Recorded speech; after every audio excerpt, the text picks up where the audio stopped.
Halo semuanya, selamat datang di Keluh Kesah Reddit, di mana kami menceritakan kisah menarik dari forum Reddit. Pada episode kali ini, kami akan menceritakan beberapa kisah menarik dengan tema Malicious Compliance. Berikut kisahnya. Cerita pertama. Oh, kamu ingin membuktikan bahwa kamu alergi terhadap vaksin? Oke, sekarang kamu sudah divaksinasi lengkap.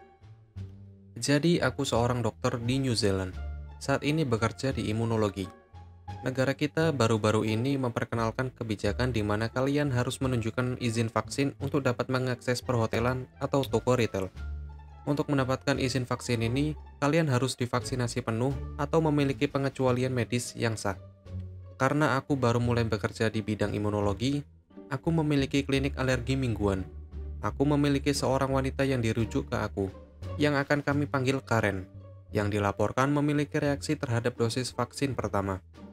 Kami menganggapnya sangat serius, dan ada kemungkinan kuat bahwa dia dapat menerima pengecualian dari dosis kedua atau suntikan booster berikutnya, tergantung pada sifat reaksinya. Namun menjadi jelas dalam beberapa menit pertama konsultasi, bahwa wanita ini tidak memiliki reaksi serius terhadap vaksin. Dia tidak memberitahu aku gejala apapun yang dia alami, dan terus mengacu pada reaksi. Bahkan pertanyaan langsung tidak membuahkan hasil. Namun, setelah 10 menit yang membuat frustasi, aku dapat mengesampingkan reaksi alergi yang parah atau kemungkinan kejadian jantung, dua masalah utama untuk vaksin Pfizer. Selama konsultasi, menjadi jelas bahwa Karen lebih tertarik pada kemegahan tentang vaksin daripada benar-benar menerima perawatan medis. Dia secara tidak sengaja mengabaikan bahwa mendapatkan pengecualian vaksin akan menguntungkannya secara politis, apapun artinya itu. Dia juga membiarkan slip bahwa dia menentang vaksin secara umum dan mencoba untuk membuktikan suatu hal. Aku menawarinya vaksin alternatif, AstraZeneca, yang ditolaknya dengan keras karena resiko pembekuan darah. Jadi aku menjelaskan apa prosedur standar untuk mengkonfirmasi alergi serius. Ini disebut tantangan. Pada dasarnya kami memberikan pasien hal yang mungkin membuat mereka alergi. Jika mereka bereaksi, kami memiliki semua perawatan yang diperlukan dengan ahli alergi parah di sana. Ini di rumah sakit besar. Jika mereka tidak memiliki reaksi, kami tahu mereka tidak alergi. Aku menjelaskannya dengan mengatakan, kami memberi ibu kesempatan, dan lihat apa yang terjadi. Jika ibu memiliki reaksi, aku akan dengan senang hati menulis pengecualian untuk booster. Dia menyetujui ini, menandatangani formulir persetujuan setelah aku memeriksanya secara rinci. Aku memberinya vaksin, dan dia segera mengalami kejang. Aku memasukkannya ke dalam tanda kutip. Karena itu adalah penyitaan yang paling tidak meyakinkan yang pernah kulihat. Aku telah melihat pecandu narkoba mencoba untuk mencetak benzo di UGD, memiliki kejang yang lebih meyakinkan. Aku bahkan tidak mau menyebutnya pseudo-seizure. Itu sangat mengerikan. Dia benar-benar berbaring, tidak jatuh, dia benar-benar berbaring perlahan di tanah, dan mulai menjatuhkan diri seperti ikan sambil secara berkala melihat kami untuk memastikan kami menonton. Aku belum pernah melihat yang seperti itu.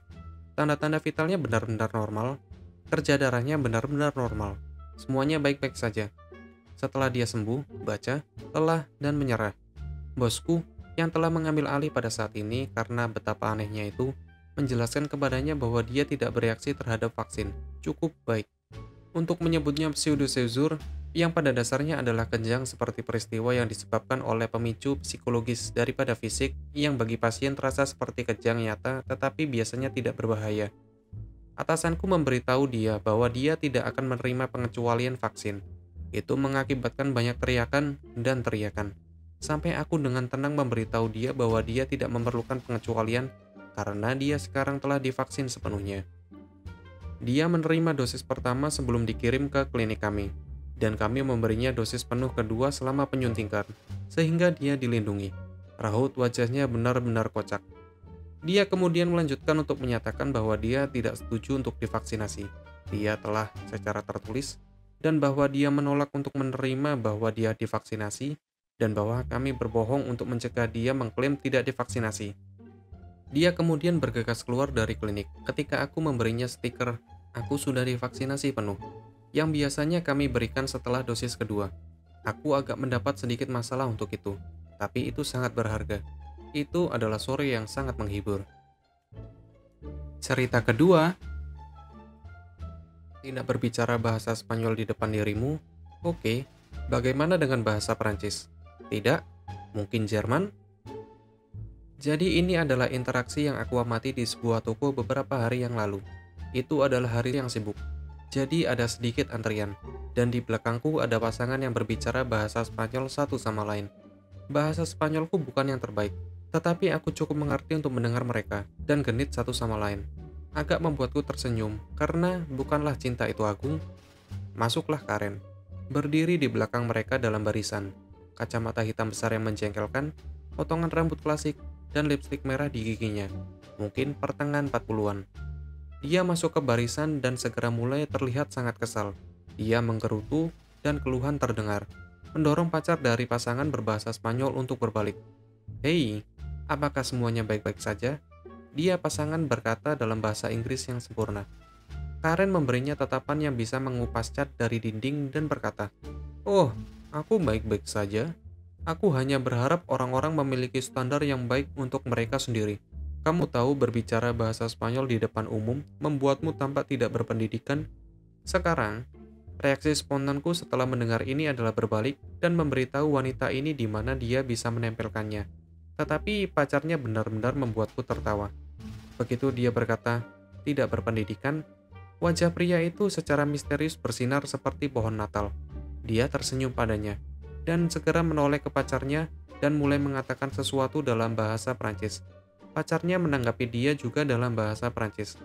Dia kembali ke Karen dan berkata, "Apakah itu lebih baik?" Pada titik ini aku cekikian sendiri, karena sialan itu hebat. Tetapi itu belum berakhir. Karen menatap pria itu dengan mulut ternganga, benar-benar tidak bisa berkata-kata. "Tidak, bagaimana dengan ini?" Dia bertanya, dan menoleh ke pacarnya dan menanyakan sesuatu padanya dalam bahasa Jerman yang jelas. Sang pacar tertawa, dan menjawab juga dalam bahasa Jerman. Sekarang, aku tidak berbicara bahasa Prancis atau Jerman, tetapi sungguh, aku tidak perlu melakukannya. Ini adalah komedi emas. Pada titik ini, aku hanya tertawa terbahak-bahak. Karen dan orang-orang lain dalam antrean melihatku. Jadi aku hanya menoleh ke pacarnya, dan hanya tersenyum padanya lalu menoleh ke Karen dan berkata, "Sialan, dia ini memberitahumu. Aku telah membayar barang-barangku saat itu." Dan aku pergi ketika aku mendengar pacarnya bertanya, "Jadi, berapa banyak bahasa yang engkau pelajari?" Seandainya aku tetap tinggal untuk melihat akhir interaksi, sejak pria itu berbicara bahasa Prancis, wajah Karen benar-benar tak ternilai harganya. Tapi aku sudah menyela dengan beberapa kecerdikan, dan konfrontasi benar-benar bukanlah sesuatu yang aku cari dalam hidupku. Selain itu, keduanya tak perlu bantuan siapapun. Cerita ketiga, Kapten Angkatan Darat baru mencoba untuk mengakhiri karirnya. Latar belakang, aku pernah menjadi armorer di Angkatan Darat Amerika. Aku adalah orang yang bertugas mengamankan dan memelihara semua senjata. Aku ditempatkan di luar negeri di pangkalan yang hanya memiliki satu ruang senjata, dan aku adalah orang yang menjalankannya. Jadi, alih-alih hanya bertanggung jawab atas senjata di unitku, aku bertanggung jawab atas semua senjata di seluruh pos. Di atas kertas, itu adalah pekerjaan yang seharusnya dilakukan oleh E6 dengan 2 orang staf pendukung. Pada kenyataannya, posisi itu sangat kekurangan staf. Hanya aku, sebagai E4, melakukan pekerjaan 3 orang. Karena posisinya sangat penting untuk operasi sekelompok unit yang berbeda, termasuk hal-hal seperti PSYOPs dan pasukan khusus di mana segala sesuatu tentang mereka diklasifikasikan secara default, dan operasi gabungan dengan Angkatan Laut dan Angkatan Udara, dan beberapa militer asing yang bekerja dengannya. Aku harus mendapatkan izin keamanan yang lebih tinggi dari semua orang di unitku sendiri. Sejauh yang aku tahu, hanya ada 4 orang lain di pos dengan izin yang cukup tinggi untuk melakukan apa yang aku lakukan. Dan mereka semua adalah petugas. Ini menyebabkan beberapa situasi lucu di mana aku secara tidak sengaja dipanggil untuk pengarahan keamanan yang jauh di atas nilai gajiku. Itu menyebalkan, karena aku selalu siap siaga, dan harus pergi bekerja kapan saja ada orang yang membutuhkan senjata. Berada di panggilan seharusnya menjadi rotasi tugas. Tetapi aku adalah satu-satunya yang melakukannya. Jadi aku sering tidur di ruang senjata. Aku ingin memastikan bahwa aku harus melakukan sesedikit mungkin sehingga aku menjadi sangat baik dalam pekerjaanku. Seberapa baik? Selama peninjauan luas tentara terhadap seluruh rantai pasokan. Posku ditemukan sebagai ruang senjata lari terbaik di seluruh tentara. Aku memenangkan medali dan segalanya. Kemudian kami memiliki perubahan komando, dan kapten baru membenci bahwa aku tidak harus melakukan latihan, karena aku tidak diizinkan berada lebih dari 30 menit dari ruang senjata selamanya. Malicious Compliance. Kapten baru benar-benar bertekad untuk membawa aku dalam misi pelatihan. Dia entah bagaimana mendapatkan ke dalam kepalanya bahwa aku adalah seorang yang pemalas, yang memang benar, tetapi hanya karena aku efisien dan kesal karena aku tidak pernah meninggalkan pangkalan. Jadi dia menyusun banyak dokumen untuk menandatangani ruang senjata ke sersan pasukan. Aku menolak untuk menandatangani, karena orang dengan semua amunisi dan orang dengan semua senjata seharusnya orang yang berbeda. Selanjutnya dia mencoba menyerahkan ruang senjata kepada Komandan Kompi Psiops. Aku menolak untuk menandatangani karena komandan itu telah menjadi temanku. Jadi aku tahu dia harus meninggalkan pangkalan setiap minggu untuk pengarahan keamanan.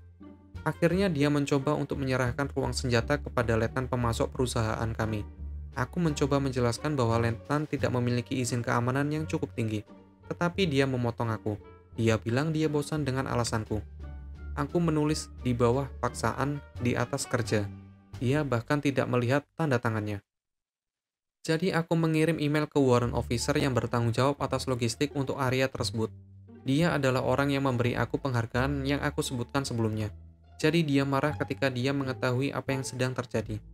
Dan melanjutkan latihan pelatihan akhir pekan kecil yang menyebalkan dan pada dasarnya menikmati liburanku.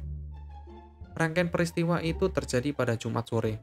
Chief tidak menerima emailku sampai Senin pagi. Pada Senin sore, kaptenku dibebaskan dari komando. Aku akhirnya harus bersaksi di sidang disiplinernya. Bagian favorit kedua aku dari seluruh pengalaman adalah letnan pemasok yang mendapat tamparan karena secara tidak sengaja mematuhi perintah ilegal karena dia belum mempelajari peraturan sebelum menandatangani. Mengatakan, apakah seperti itu kamu sepanjang waktu? Ini harus diganti. Bagian favoritku adalah kolonel yang bertanggung jawab atas sidang bertanya kepada mantan komandanku. Prajurit Anda dianugerahi karena menjadi yang terbaik dalam pekerjaannya di seluruh pasukan. Setelah dia menolak perintah Anda beberapa kali, mengapa Anda tidak mulai menanyakan pertanyaan?